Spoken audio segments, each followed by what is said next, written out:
당신 삶의 주인은 누구인가요? 혹시 그 누군가나 무언가에 질질 끌려다니지는 않나요? 스스로가 삶의 주인이 되지 않으면 결국은 그 무엇에든 지배당하게 되어 있습니다. 대부분의 사람은 이 세상은 내 의지와 상관없이 돌아가고 자신은 그 속에서 아무 힘도 없는 무력한 희생자라고 생각합니다. 현실에서 자기 의지로 바꿀 수 있는 것은 별로 없으며 삶에서 벌어지는 일들이 자신에게 일방적으로 일어나는 것으로 여깁니다. 하지만 세상은 나와 떨어져 별개로 존재하는 그 무엇이 아니라 내 생각과 감정에 따라 펼쳐지는 거울입니다.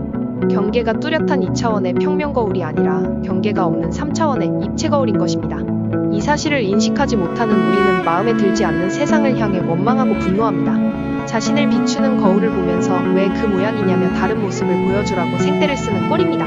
하지만 당신이 타인과 세상을 바라보는 방식을 바꾸지 않는다면 절대 현실은 먼저 변하지 않습니다. 이 세상은 정확히 자기 내면을 비추는 거울이기 때문입니다. 당신이 웃어야 거울도 웃고 당신이 사랑을 보내야 거울도 당신에게 사랑을 주는 것입니다. 만일 당신이 현실에 대해서 끊임없이 투정하면서 불평불만을 늘어놓는다면 세상은 당신의 태도를 그대로 반영하여 현실을 펼쳐내고 당신은 또 그런 현실의 불행과 고통을 느끼고 세상은 그러한 당신 모습을 다시 펼쳐내는 끊임없는 악순환이 계속되는 것이지요. 단지 보이는 현실에 대한 나의 태도가 다시 내 현실을 만들어낸다니 왠지 닫힌 고리 안에 갇힌 듯한 억울한 생각도 들 겁니다.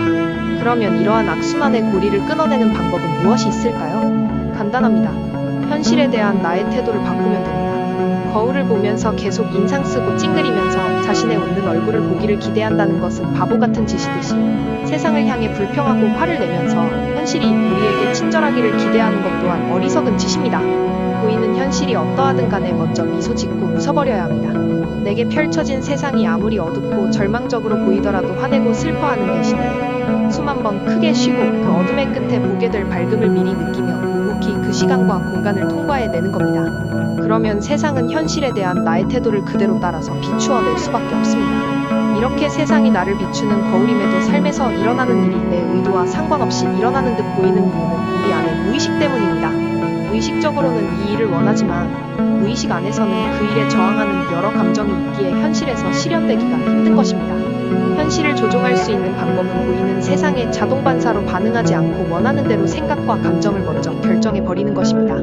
거울에 비친 내 모습과 세상의 무의식의 프로그램대로 반응하는 것이 아니라 의식적으로 자신이 원하는 생각과 감정을 선택해서 반응해버리면 우리 내면을 비추는 거울은 그에 따라 세상을 펼쳐 보일 수밖에 없기 때문입니다. 인간에게 주어진 가장 큰 힘은 무의식의 프로그램을 알아차리는 것입니다. 이미 조건 지어진 생각과 감정을 알아차리고 그것과 다른 반응과 행동을 선택하면 우리는 정해진 운명의 고리 안을 벗어날 수가 있습니다. 내 삶의 주인은 나임을 선포하고 먼저 선택하고 행동하세요. 세상이 당신을 따라갈 수밖에 없을 것입니다. 방금 들으신 스토리는 마음 공부하는 약사 진세의 작가의 사는 것도 두렵고 죽는 것도 두려운 당신에게 일부입니다. 마음 공부와 명상에 진심이신 분께 추천해드립니다.